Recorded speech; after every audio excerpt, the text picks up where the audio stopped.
When I was a kid, I witnessed a lady dying in the church, and I need to talk about it in this video. So I was approximately maybe, I would say 8 years old, somewhere around there. And my parents were a part of the choir, you know, at that point in time. And so they would have choir rehearsal on Wednesday nights. And during that time, you know, us kids would be sometimes allowed to go to the adjacent building, which was a family life center, where we could go and, you know, play in the gym, play basketball and stuff like that. So we were there, and our parents were in the sanctuary practicing, you know, doing choir rehearsal. And so at some point while we were in the gym, an adult came into the gym and, you know, kind of gathered us up real quick, you know, like, y'all, come on. Like they were shutting down the gym, you know, and you didn't really have a chance to get disappointed, you know, because you kind of knew, at least it's the feeling I had, you knew that something was different, something was up.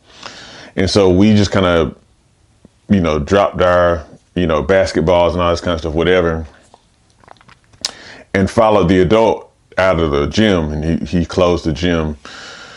And we walked over to the sanctuary, to the building, and went into the sanctuary. And, you know, the way we went in, we didn't come from the back, like where you can see the pulpit. We came from around where the choir stand is. And so as we're walking up there, you can see that everybody on the choir stand was just sitting there. It was quiet in there, no singing, no nothing. And as I was walking around to where the pulpit was, a lady who I recognized as a part of the choir was laid out flat on the ground.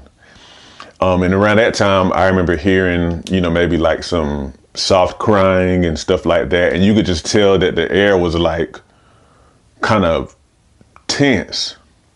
You know, like most people were still, a couple people moving quickly. And the lady was just laid there on the ground. And so the adult who brought us in there, he directed us to go sit in the pews. And so we're sitting there looking, you know, at the pulpit. Of course, the choir's up there and looking at the pulpit, and the lady's laid across there. You could kind of still see her, partially concealed, I think, by the podium.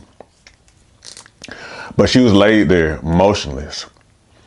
And so then, you know, it kind of connected with me like there was something wrong with this lady. And of course, I don't mention any names or what, it doesn't really matter, but, you know, because nobody would know. But anyhow, we're just sitting there. And then at some point, you know, it's so long ago, I lose track of like the amount of time that passed. But at some point, you know, we heard a sound in the back, and EMTs were coming in. And somebody from our church was directing them over to where the lady was. And so they, in front of us kids and the choir and whatnot, they rush in there with gear and all this kind of stuff. And they go up to the lady, you know, they're kind of doing all their things. I think they're checking pulse and this and that. At some point they rip open her shirt. And they have they get the little things, the defibrillator contacts or whatever you call them, and put it on their chest. And, you know, they're trying to revive her and stuff. This goes on for, I can't remember how long. And then at some point they get her on a stretcher, and then they wheel her out of the church.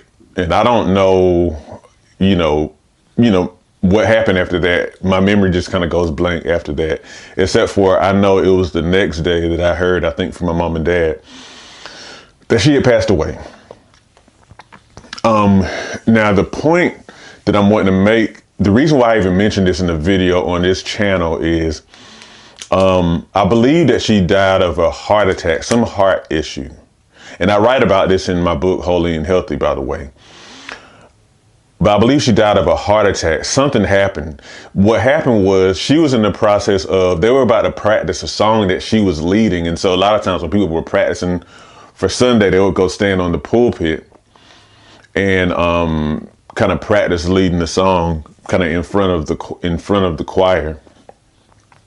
So I'm guessing what happened was she left the choir stand and came up the stairs to of the pulpit and collapsed. Like I say, I believe it may have been due to a heart attack. And I even still remember whenever they connected her to like an EKG, you could just see like a wiggly green line on there. That's what I recall. But the point I want to make is that moment is forever etched in my memory. And I really firmly believe that that's part of the reason why I'm so passionate about health and fitness today. Because as I began to learn more about health and learn more about, what we believe in regard to how God feels about us and what God has done for us and whatnot, it really started to mess with me that I seen such things in church.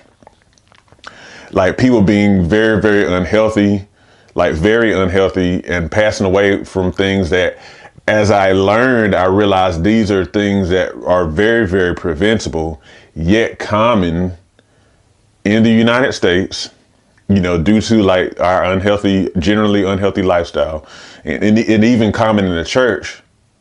But there's a big part of me that believes like this shouldn't really be in the church.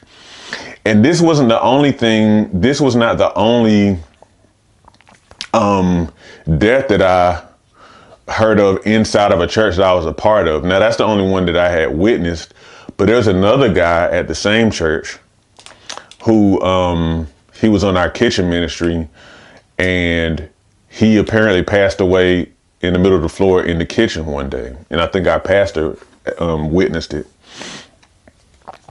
Fast forward years later, in the other church I was a part of, I was on the ministry with the older lady at the church in her 70s. And I still remember the day that she passed away. She was sitting in the back. At this point in her life, she used a walker. I know she had a pacemaker and stuff like that. But I remember she would have to kind of rock to kind of get up. But she was in her like early to mid 70s. And I still remember as she was preparing to leave, I remember, asking her, did you need help getting up? She's like, no, I'm all right. I just need a little time. And so I remember seeing her kind of do her little rock, and then she got up and used her walker and then went ahead and walked out. And literally, I think within probably 5 minutes, because she was walking out to get a ride with somebody who was going to take her home, which was not even a mile away. And by the time apparently that she was at her place, then she was out. She had a massive heart attack and ultimately passed away.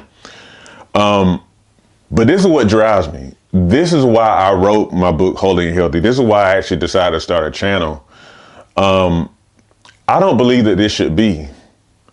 Yes, I know that, death is like a inevitability, at least, unless the Lord returns beforehand. But I'm a firm believer that if God made the heavens and the earth, he made all of these things, including all the different things that our bodies need to be healthy. And then Jesus came that we might have life and have it more abundantly, John 10:10. I'm a firm believer that it's something wrong when we who are followers of God are experiencing such prevalence of preventable illness. Preventable illness. That's why I talk about it. Okay. And so I just want to really be like a voice to bring attention to this. I really firmly believe that many of us have gotten to a state of mind where we see lifestyle caused disease as inevitability. We think to get older means to automatically get on medications. It means to automatically get high blood pressure and diabetes and, obesity and even just aches and pains and stuff. I believe that we believe that. you know, that it's just a part of getting older. But I've seen so many examples, thankfully some in the church, but mostly outside of the church, of people who may or may not follow God, but they get into their 60s, 70s, 80s, and they are vibrant. They're like moving around and able to do whatever they want to do with their bodies, not taking medications. They're healthy. And so my question is, why is it that we don't see that more in the church? I want to bring attention to that. I really believe that we're called not only to be healthy, meaning set apart for a spiritual purpose, but holy. We're not just called to be holy, we're called to be healthy as well, because we have work to do. And the work that we do is only inhibited. It can only be inhibited whenever you have a body that doesn't work well.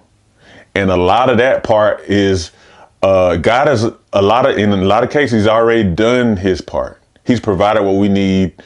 And I believe that what we really have to do, as I conclude this video, because I'll talk about this in other videos, that we really have to understand and see the provision that God has given us already to be who we need to be, so we can be healthy and we can fulfill the work that God has created for us.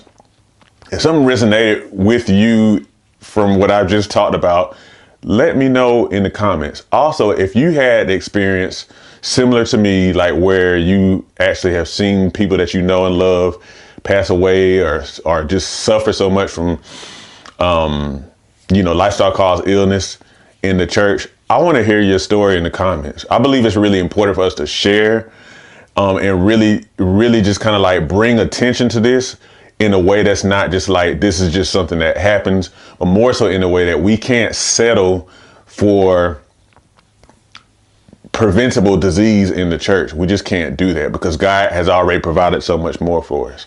All right. Thank you for watching. I hope you'll stick around, like and subscribe, and I'll see you in my next video.